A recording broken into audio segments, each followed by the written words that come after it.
Buenos días, distinguido auditorio, distinguida audiencia. Agradezco a nombre de mis colegas Catalina Rodríguez, José Antonio Cerratos, Cristina Mapes y mi propio, quienes somos coordinadores de esta obra, su presencia. Presentaré brevemente a nuestro moderador, al doctor Axel Baños Nocedal, con una breve perfil.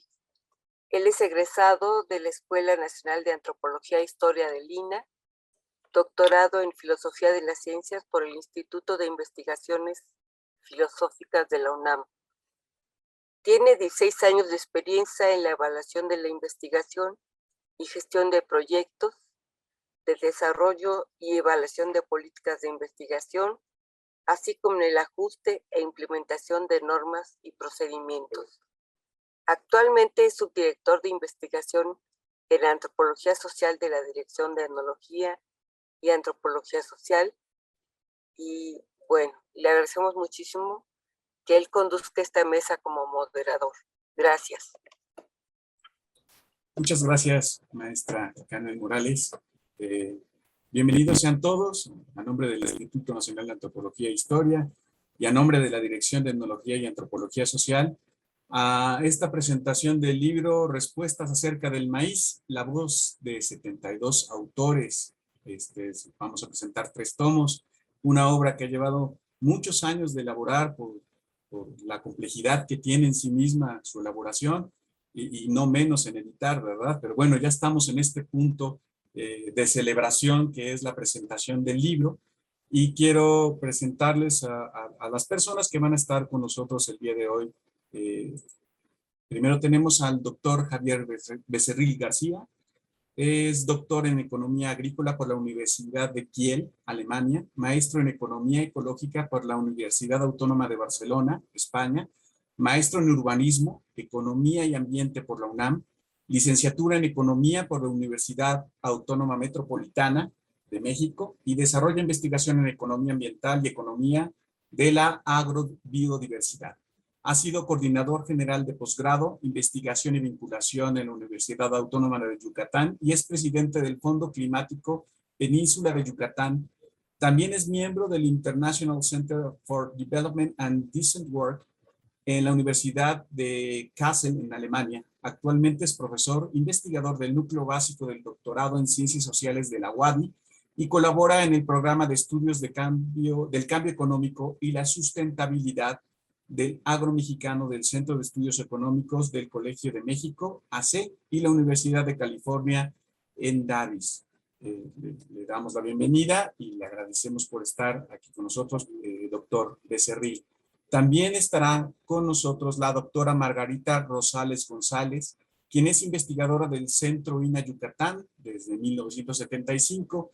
Es responsable del proyecto de investigación Organizaciones Indígenas y Procesos de Desarrollo en Comunidades del Sur de Yucatán de 2003 al 2010. Es una antropóloga que combina la investigación social y etnológica en comunidades mayas de Yucatán con la colaboración y asesoría con organizaciones civiles que promueven el desarrollo endógeno y sustentable. Entre sus publicaciones tenemos Nuestras Semillas, Nuestra Milpa, Nuestros Pueblos, Guardianes de las Semillas del Sur de Yucatán. En México le damos también la bienvenida a la doctora Rosales y le agradecemos su presencia. También con nosotros estará el doctor Ramón Eduardo González Muñiz, quien es egresado de la Escuela Nacional de Antropología e Historia de Lina y doctorado en la Universidad Humboldt de Berlín.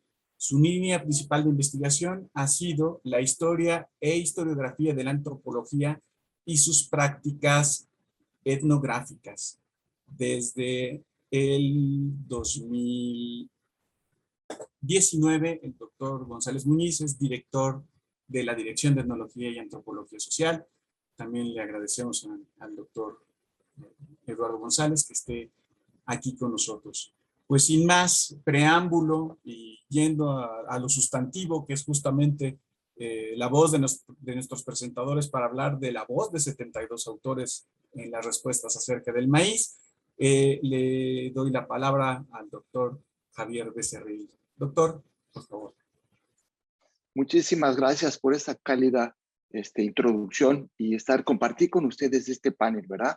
Con unos colegas igual, muy estudiados, con varios años de estar dedicándose a los estudios sobre la agrobiodiversidad. Los temas que hay aquí nos traen y nos conjuntan. En principio, quiero agradecer esta importante invitación que me hizo llegar mi colega y amigo, el doctor Antonio Serratos, en la presentación de este libro, ¿verdad? Pues presentar un libro no acaba un libro en su última página ni en la edición. Yo quiero decir que apenas inicia la mitad del segundo recorrido. La primera parte de este recorrido, pues es la edición, la publicación, todo el trabajo arduo que las personas que hoy aquí nos acompañan probablemente no se ve tras bambalinas, ¿no? Pero amerita muchísimo trabajo. Y la segunda parte de este trabajo o de esta tarea, pues es hacer su presentación, es hacer la discusión y tratar de que llegue al mayor número posible de posibles lectores, ¿verdad? Hablar un poco del libro que hoy aquí nos trae en cuenta es destacar los puntos más importantes, más fuertes, ¿verdad? Introducir la temática de este libro y hacer un resumen conciso y sin spoilers, voy a llamar esta nueva palabra que utilizan los jóvenes, es no tratar de decir avances, ¿verdad? Para evitar que las personas que van a ver esta presentación se animen a leerlo y no nosotros decirle qué concluye y qué contiene. Eso vamos a tratar de motivarlos a su lectura. Muchas veces si nos cuentan una serie o una película, dices, ya me sé al final, pues no te motiva tanto, ¿verdad? Entonces, voy a hablar un poco sobre lo contenido de esta temática, ¿verdad? El público objetivo, pues son todos los mexicanos y de otras culturas que pueden visitar este video o esta presentación, ¿verdad? Las mejores cualidades del libro, también quisiera yo resaltar. Quienes miren este video, se los puedo asegurar que se van a sentir protagonistas de la parte sustancial de este libro, ¿verdad? Un libro que invita a su público a ser protagonista. En algún momento de nuestras vidas nos hemos preguntado sobre este cultivo maravilloso que es el maíz, ¿verdad? Yo voy a hablar sobre todo acerca de las respuestas que dan a 41 preguntas que conforman este primer tomo de este gran libro. Estoy seguro que mis colegas van a hablar del tomo 2 y del tomo 1. ¿Verdad? Antes que nada, quiero también comentarles pues el arduo trabajo que estuvo a cargo de elaborar estos 3 tomos. Primeramente, como coordinadora, Carmen Morales, a quien agradezco también esté aquí presente y la invitación, investigadora del Instituto Nacional de Historia de México, a José Antonio Serratos, investigador prestigiado de la Universidad Autónoma de la Ciudad de México, a Cristina Mapes del Instituto de Biología de la Universidad Autónoma de México, la Universidad Nacional, a Catalina Rodríguez Lascano, también del Instituto Nacional de Antropología e Historia, ¿verdad? Es una edición por parte de la Secretaría de Cultura y del Instituto Nacional de Historia, ¿verdad? Comprende este primer tomo 189 páginas, ¿verdad? Escritas de manera simple, concisa y precisa, aparte de ser muy ameno, en un lenguaje, escúchenme ustedes, muy sencillo, muy entendible, que cualquier lector, alejado de los conceptos y métodos técnicos de investigadores de altos vuelos, podría yo mencionarlo, pues este texto da respuesta a 41 preguntas, que estoy seguro que los lectores que van a tener en sus manos este texto, en forma digital, en forma impresa, nos va a invitar y nos hace sentir también protagonistas, porque estoy seguro que muchos mexicanos o muchos ciudadanos del mundo, o de Centroamérica, por ejemplo, se han hecho estas preguntas también, ¿verdad? Que en algún momento de nuestras vidas nos hemos hecho estas preguntas, ¿verdad? Independientemente si somos habitantes de un medio rural o de un medio urbano. ¿Qué es el maíz? ¿Qué es esa planta? ¿Verdad? Es una pregunta, la primera pregunta con la que arranca este grandioso texto. ¿En dónde y cómo se origina el maíz? Otra pregunta, ¿verdad? Que invita al lector a averiguar más sobre este cultivo y este cereal. ¿Qué es un cultivo nativo o qué es un maíz criollo? ¿Qué es la diversidad del maíz? ¿En qué consiste esto? ¿Causa algún daño? Yo puse dentro de la pregunta a la salud humana comer maíces transgénicos. Esto ha venido últimamente a generar un gran debate y aquí este libro pues se ocupa y preocupa de dar respuestas a esas preguntas. No la voy a contestar, ¿verdad? Porque no me corresponde, pero sí invitar a los lectores a que indaguen y que escuchen en voces de 72 académicos, como acabamos de ver estas presentaciones, pues investigadores que han llevado gran parte de su vida, si no es que completamente su vida profesional, en un tema muy en específico. ¿Qué importancia tiene el ciclo lunar en los cultivos de la milpa? Esto nos lleva mucho a la reflexión de que tras de este grandioso cultivo hay muchos saberes, muchos conocimientos que se han heredado generación tras generación tras generación en un país multicolor, un país heterogéneo, un país que tiene muchísima diversidad biológica en diferentes culturas, ¿verdad? Es de vital importancia entender las amenazas históricas que ha enfrentado este cultivo, el consumo y la producción de maíz. La importancia de este cereal ha sobrevivido, ha tejido cultura e historias por más de 500 años en la época colonial. Imagínense ustedes que este cereal de la época prehispánica, ¿verdad? Desde que el hombre dejó de ser nómada y fue sedentario, con esos vestigios arqueológicos que han encontrado en los valles centrales de Oaxaca, de un poco más de unos cuantos miles de años, una guerra de independencia, un periodo revolucionario aquí en este país, su triunfo en el reparto agrario, que fue un periodo postrevolucionario, el periodo postrevolucionario y la creación de instituciones, ¿verdad?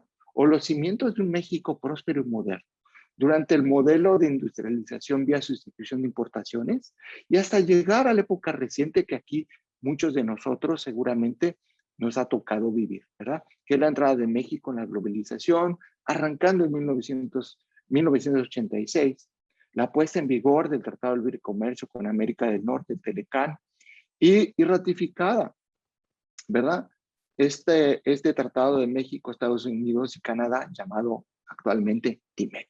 Pero es lo más importante entender más que nada la resiliencia de millones de productores para enfrentar estos efectos del cambio climático, ¿verdad?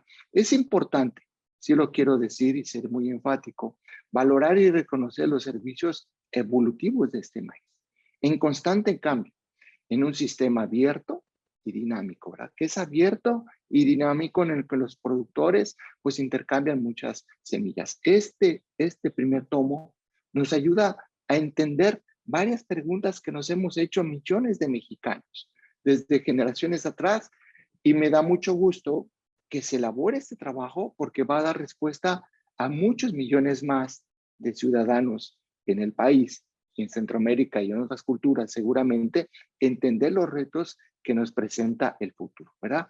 Lo importante no es desgastarnos en el pasado, jóvenes, y que nos pueden estar mirando. Es importante saber de dónde viene el maíz, de sus creadores, cómo ha estado presente en nuestra vida cotidiana, en muchos visos en la cultura mexicana, ¿verdad? Una coexistencia humano-naturaleza, México y su maíz, mirar hacia el futuro y seguir cultivando, consumiendo, continuar con todas las tradiciones culturales en el entorno del maíz. Yo les dejo la inquietud que abran el libro y entiendan esa imagen preciosa en la portada principal. No se los voy a contar yo, ya les dije que no les voy a dar lo que dicen los jóvenes, esos spoilers. Ustedes los quiero invitar a que lo indaguen, que lo lean y que lo sepan, todas esas respuestas o todas esas preguntas que muchos ciudadanos mexicanos o de otras partes también se las han hecho, ¿verdad? Maíz presente en estas épocas de bonanzas o en épocas de crisis, una de las más prolongadas y profundas que otras, ¿verdad? Me estoy refiriendo a las crisis que son cíclicas en nuestro país.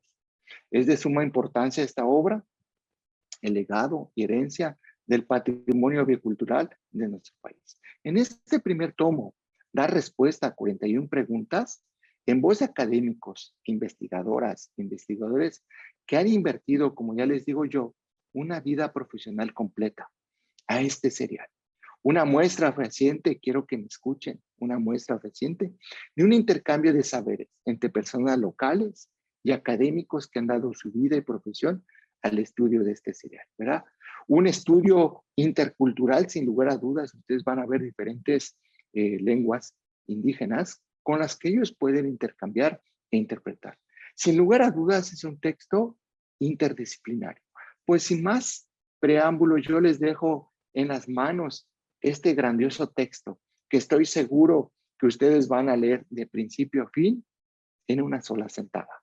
Estoy seguro que los va a convencer y van a estar buscando dónde está el tomo 2, dónde está el tomo 3. Yo les dejo aquí pues esta gran reflexión en el tomo número 1 que corresponden a 41 preguntas. Ya lo digo, todos los lectores se van a sentir protagonistas, parte de este estudio, porque en un lugar u en otra época nos hemos hecho esas preguntas nosotros como mexicanos. Yo recuerdo desde chiquitín, en el seno de una ciudad urbana, ¿verdad? Haberle preguntado a mi madre o a mi abuelo, ¿de dónde vino el maíz? ¿Cómo crece esa planta? ¿Cómo es que nos alimentamos? Pues ustedes van a encontrar respuesta a esta y muchas preguntas más en este texto. Se los agradezco profundamente ser parte, que me hagan parte de presentar. Ya les digo yo, no termina aquí el libro. Aquí va la segunda parte y arranca la segunda, que nos corresponde a todos difundirlo y presentarlo. Muchísimas gracias. Gracias. Muchas gracias, doctor Becerril. Gracias por su invitación. Ahora le doy la palabra a la doctora Margarita Rosales para que nos hable de este volumen 2. Doctora, adelante. Buenos días. Ante todo, muchas gracias a mis colegas y colegas de la Escuela Nacional de Antropología, a Catalina Rodríguez y a Carmen Morales, por la invitación a presentar este libro, este volumen, que como ya dijo el doctor Becerril, es un trabajo de muchos años, de mucho tiempo, que evidentemente tiene mucho que presentarnos y que tiene mucho trabajo detrás. Es como las compañeras y con los compañeros que lo coordinaron dicen, los autores, este trabajo tiene el objetivo de contribuir a la configuración de una nueva cultura de maíz informada e incluyente. Esto es cierto, desde luego yo pienso que sí, que se aportan no 110 granitos, sino mucho más a este cometido. Pero considero también que ya que el gran objetivo también, además de construir esta nueva cultura, a lo mejor en la que se aprecie más del maíz, en la que conozcamos más cosas sobre el maíz, es que también da cuenta y difunde muchos granitos de la rica cultura del maíz ya existente a lo largo y ancho del país. Este libro nos asoma a la profundidad de esta cultura ancestral del maíz, a su complejidad, amplitud, diversidad e importancia central, no solo para los pueblos originarios, sino para todos los mexicanos. Esta obra, como ya también se comentó, tiene la virtud de construir puentes y recoger preguntas del ciudadano común, el productor, el consumidor urbano, el no especialista acerca del maíz, y ponerlo en contacto con quienes han dedicado su vida o su investigación a conocerlo, experimentarlo y, ¿por qué no?, a venerar esta planta que nos ha dado vida durante más de 5,000 años, que forma nuestro cuerpo y lo sigue nutriendo. Sí me voy a permitir, voy a intentar un poco compartir esta pantalla. A ver si se puede, pero sí les adelanto. ¿De dónde dice? ¿Dónde está la palabra donde lo sube todo?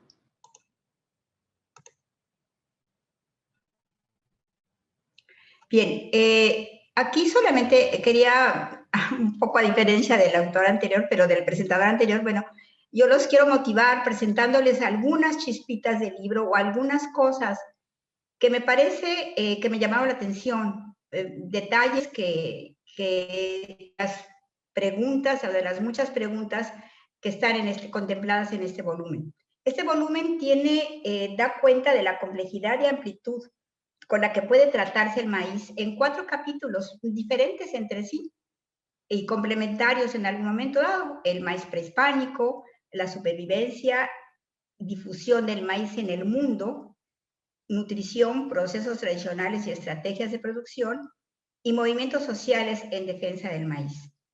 Temas que no son abordados en toda su complejidad y amplitud, sino que de acuerdo a las preguntas recabadas nos brindan pinceladas básicas y relevantes de esta realidad. Algunas respuestas nos ilustran magistralmente de los aspectos sustantivos de los temas tratados y otras nos dejan el interés de saber más al respecto.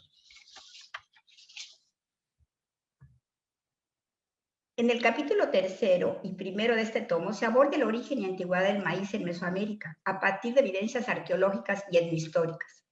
Nos enteramos de los descubrimientos más antiguos, pero también de la antigüedad de la tortilla en el periodo clásico, de los diferentes metates utilizados en sus moliendas desde hace 5.000 años, del gran invento que fue y sigue siendo la nixtamalización para la calidad nutricional y plasticidad culinaria que le dio el maíz, la variedad de guisos preparados con maíz, los tamales, los atoles, de los que nos dan cuenta también, son aportaciones que refieren la riqueza culinaria de los antepasados del centro de México.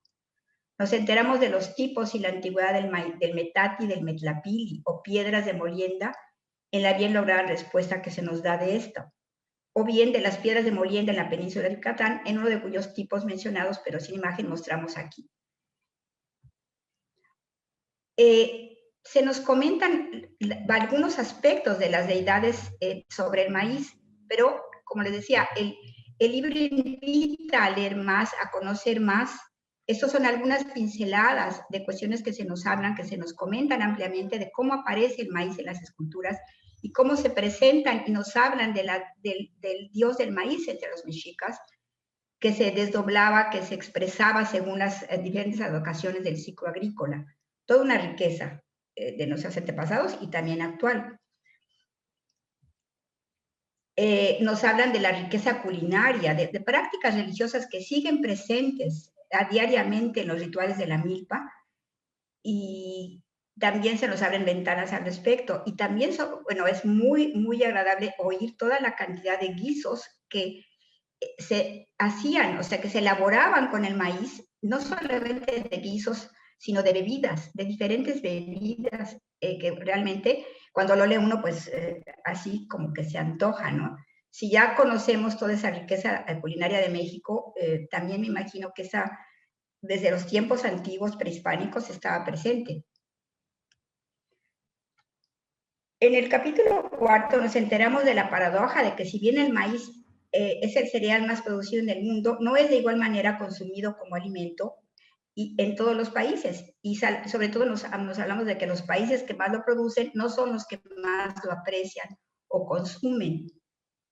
Pero nos habla sobre la resistencia de más de 5 siglos en México y cómo se fue diseminando por los diferentes continentes, quiénes son los principales productores y consumidores, cómo llegó al África, cómo se consume en Asia. Me pareció asombroso la gran adaptabilidad del maíz a las alturas que lograron los mesoamericanos y que luego lograron en la India y Nepal, por ejemplo.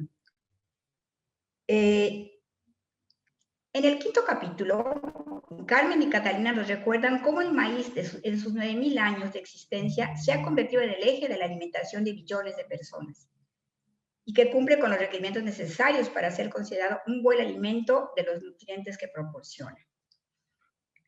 El Héctor Borges, que es el responsable de dar respuesta a las inquietudes sobre las propiedades alimenticias del maíz que se encuentran en el imaginario mexicano, entre ellas si el elote alimenta más que una mazorca madura, nos da unas respuestas muy claras, breves y concisas y sustantivas y suficientes.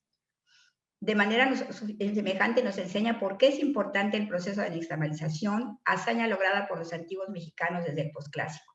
Y en cada respuesta aprendemos algo nuevo, o nos queda claro algún proceso más, como los 3 tipos de molida del nixtamal.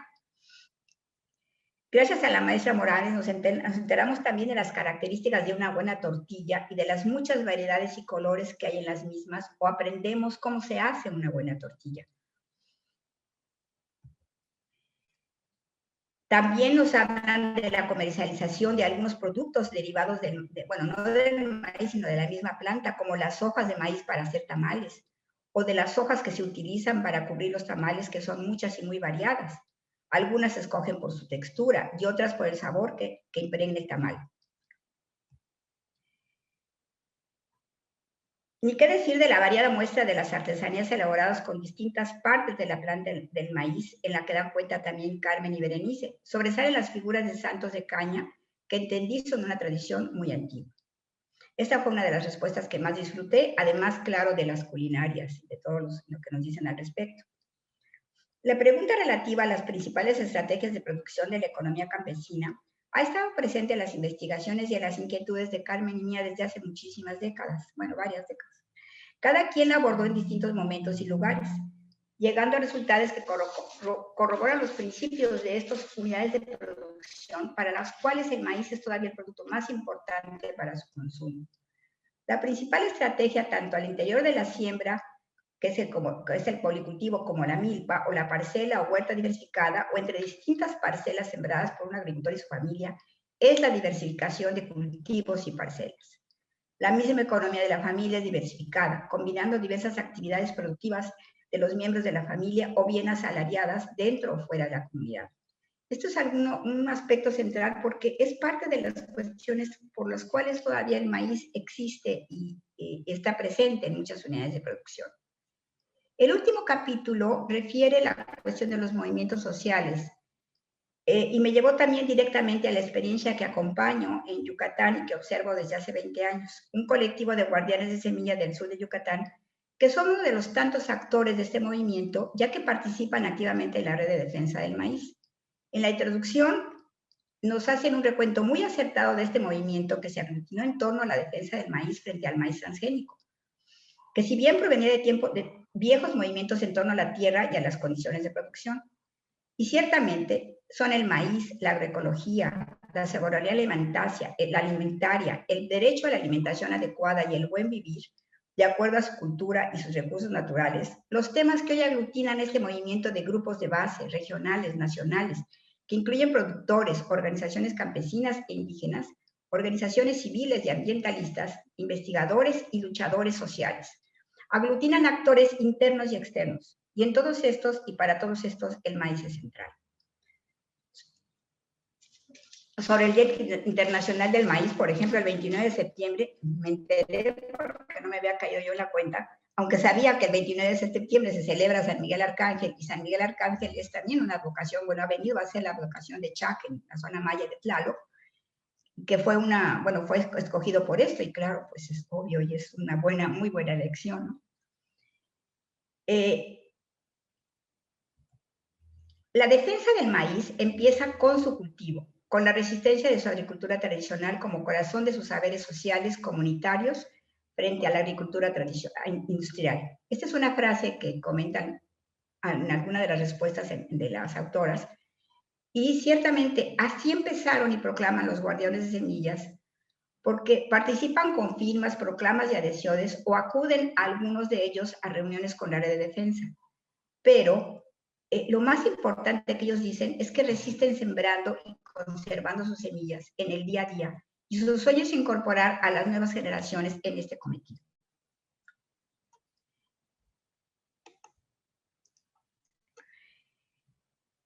¿Cómo ha resistido el maíz por más de 5 siglos? Esta es una pregunta que me parece central en este tomo. La respuesta de 3 páginas, pues no la agotó, claro, había mucho más que decir, pero yo siento que el volumen es en buena parte una respuesta a esta pregunta, al referir la gran adaptabilidad del maíz a todos los climas y suelos, la versatilidad y variedad de los alimentos que con él se preparan, los saberes ancestrales y la manera como los milperos y cultivadores de maíz han aprendido, adaptado y adoptado prácticas, herramientas e insumos para su cultivo. La centralidad del mismo en la alimentación y la cultura, su sacralidad. Somos seres del maíz. Llevamos el maíz en la sangre y como ellos dicen, si no comemos maíz, se muere nuestra alma. Y esto cito una frase que Catalina citó en su conferencia del lunes pasado, porque es parte de lo que a mí me parece que explica también por qué ha resistido. Bueno, pues muchas gracias, y esas son algunas de las palabras que comentaría yo al respecto en este volumen. Muchísimas gracias por la invitación. Muchas gracias a usted, doctora Margarita Rosales. Muchas gracias por su introspección a este volumen. Le agradecemos mucho las reflexiones. Doctor Eduardo González, por favor, ahora nos va a comentar sobre el volumen 3 de esta obra. Muchas gracias, Axel. Saludos a mis compañeras y compañeros de la mesa.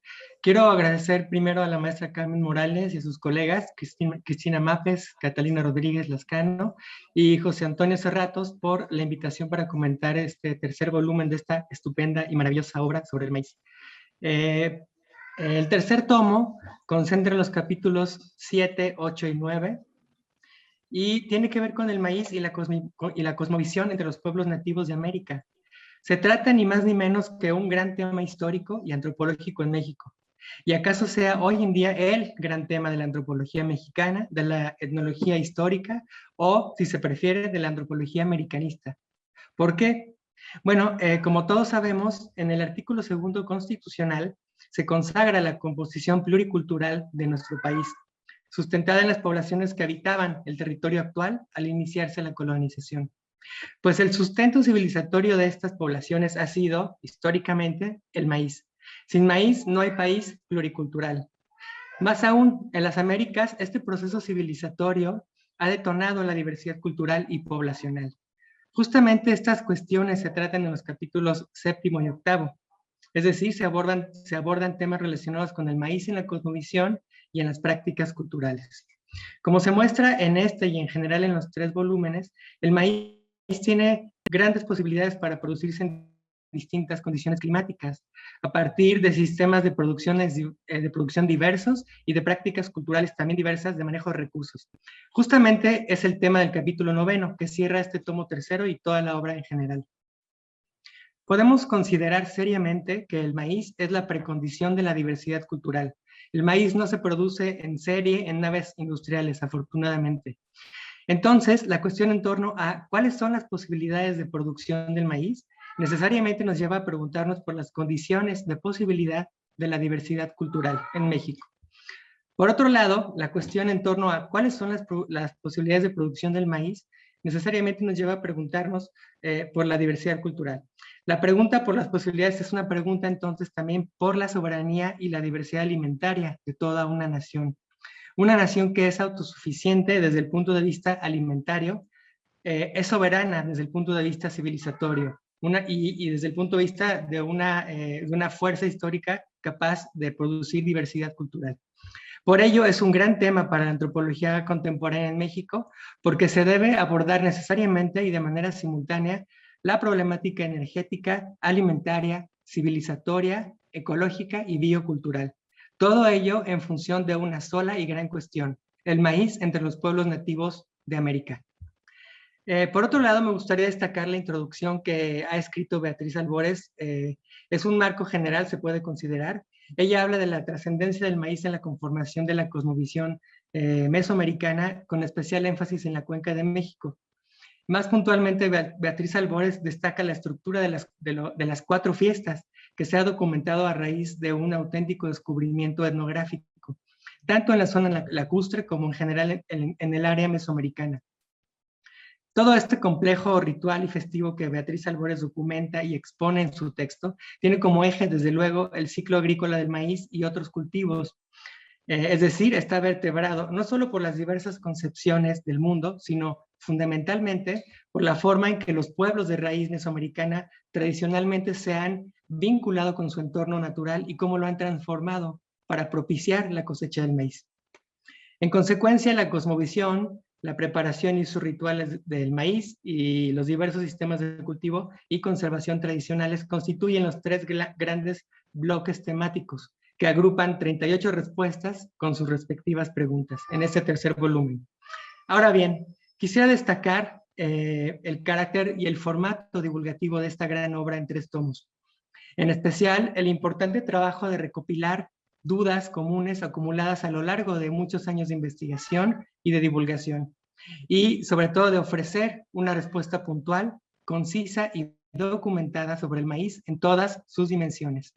Me gustaría destacar solo algunas preguntas que son respondidas en cada sección. Frente al tema de la cosmovisión, ¿Por qué se dice que somos de maíz? ¿Por qué el maíz se considera sagrado? ¿Qué celebraciones tiene el maíz en distintos pueblos originarios?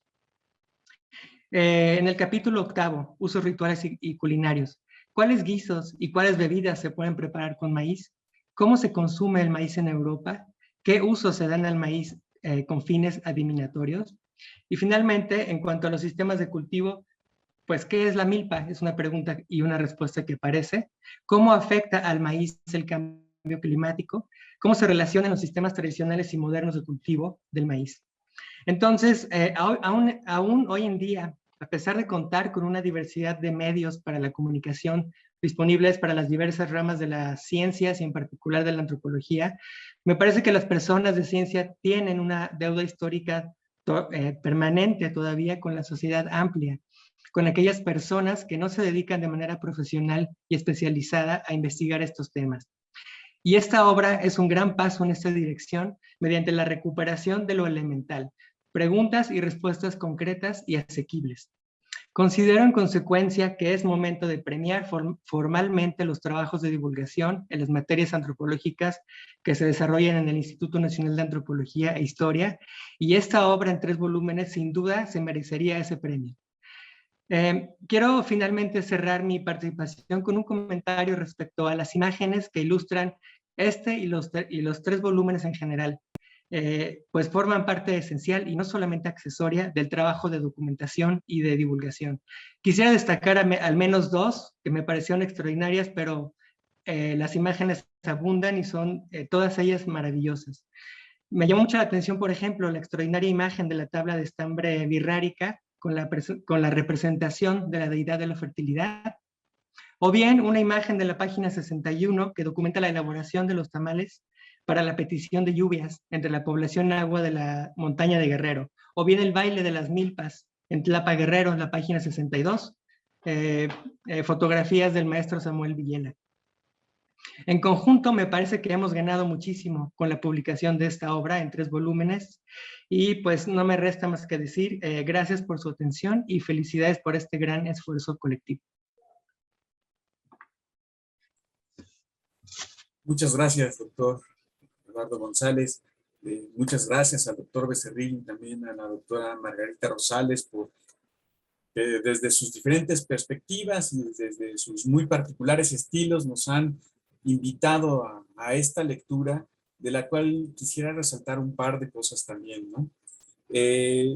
La dinámica para generar un texto que incluya 72 autores, la revisión exhaustiva que implica tratar de homogeneizar los estilos particulares de 72 autores al respecto de una temática tan trascendental para México como es el maíz. El trabajo que hizo la maestra Carmen Morales, Catalina Rodríguez, Cristina Mape Sánchez, José Antonio Serratos, coordinando desde sus propias instituciones este trabajo que fue monumental y que tuve la oportunidad de apreciar en muchos momentos este trabajo tan de repente hasta desmesurado, ¿no?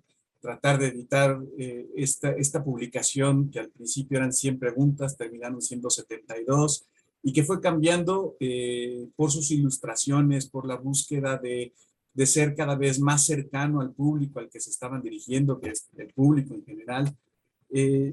Yo quisiera preguntarle al doctor Antonio Serratos y a la maestra Morales, dado que tenemos unos minutos todavía por ahí, si no quisieran compartirnos un poco de su experiencia o platicarnos algo. Nos enseña por ahí la maestra Morales, el doctor Serratos. Pues no sé, Carmen, yo creo que sería conveniente que tú como coordinadora general nos dieras este amplio panorama que nos, que nos convocó a los 4, a nuestras colegas y a mí, a elaborar esta obra, y yo creo que tú tienes toda la película completa desde el principio. Por favor, Carmen. Muchas gracias, Antonio. Muchas gracias, Axel. Bueno, pues la verdad, lo que nos impulsó al principio es que vimos muy obvio que era bueno tender puentes entre los especialistas acerca del maíz, porque bueno, con mucha frecuencia, sobre todo por épocas, salen notas periodísticas, salen revistas, aparecen notas en internet, muchas de ellas no fieles a la verdad. O sea, de pronto a alguien se le ocurre que el papá de todos los maíces son los maíces reventadores o los palomeros o los... Y bueno, en México hay una masa crítica de investigadores que llevan años viendo cuál es el más antiguo, según la evidencia de investigación. Y es bueno decirlo. Yo sé que la ciencia camina, todos lo sabemos, pero es bueno sentarse a reflexionar en qué estamos ahorita con esa masa crítica de investigadores que hay en México. No están todos, es cierto, pues hicimos lo que pudimos y lo que aceptó nuestro medio social, porque bueno, algunos tenían sus agendas saturadas y no pudieron participar. Entonces, ya que fuimos viendo que era viable, seguimos adelante, y ya que estábamos en los 8 años, nos empezamos a tronar los dedos porque vino la gran labor de acabar de ilustrar, de acabar de uniformar los estilos, hasta de citar. Ahí nos llevamos mucho tiempo, porque los científicos de ciencias duras citan de una manera y los que estamos en humanidades citamos de otra, en fin. Pero bueno, ya estos últimos 2 años fueron un poco difíciles con la pandemia, con la reducción de la posibilidad de imprimir en papel, que todos los autores nos han dicho, pues es maravilloso lo que salió, pero queremos la impresión en papel. Y pues los coordinadores tenemos la fe puesta en el instituto nos dice que así va a ser. Entonces, aunque por ratos hayamos perdido, pues no sé si decir la fe o confianza o cómo se llama, se terminó la obra. Y entonces ahora va a tener su vida propia y nosotros nos vamos a coordinar con ustedes para ver cuál es la mejor manera de difundirla, ¿no? Hasta ahí no sé si Antonio quiera comentar algo. Sí. Pues sí, finalmente yo creo que lo único que me restaría comentar es que creo que una de las preocupaciones principales, Carmen, también que tuvimos, bueno, desde mi perspectiva como biotecnólogo, es que nos preocupaba que fuera a ser una cuestión de conflicto. Y realmente lo que queríamos evitar y evitamos de cualquier forma desde una racionalidad, bueno, llamémosla así, desde una confianza en las diferentes disciplinas y lo que tienen que decir cada una, abordamos este tema que es multidimensional, desde la técnica tan, digamos, profunda, por llamarla así, de la biología molecular, hasta las cuestiones culturales mucho más trascendentales. Entonces, creo que lo logramos, Carmen, compañeros, creo que lo logramos en el sentido de evitar, pues, discusiones absurdas. Realmente lo que queremos es que creemos que todas las disciplinas contribuyen al conocimiento y ese conocimiento es válido. Gracias. Muchas gracias, doctor Serratos. Muchas gracias a todos, doctor Javier Becerril, doctora Margarita Rosales, doctor Eduardo González.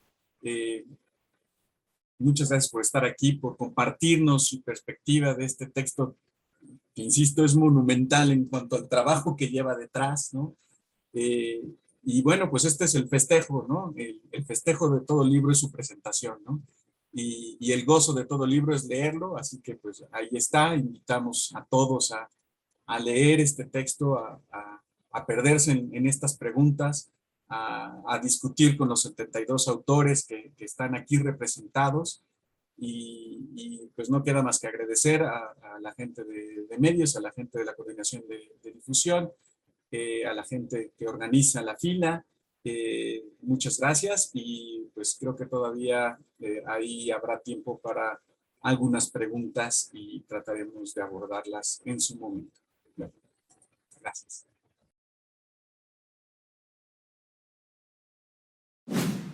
Gobierno de México.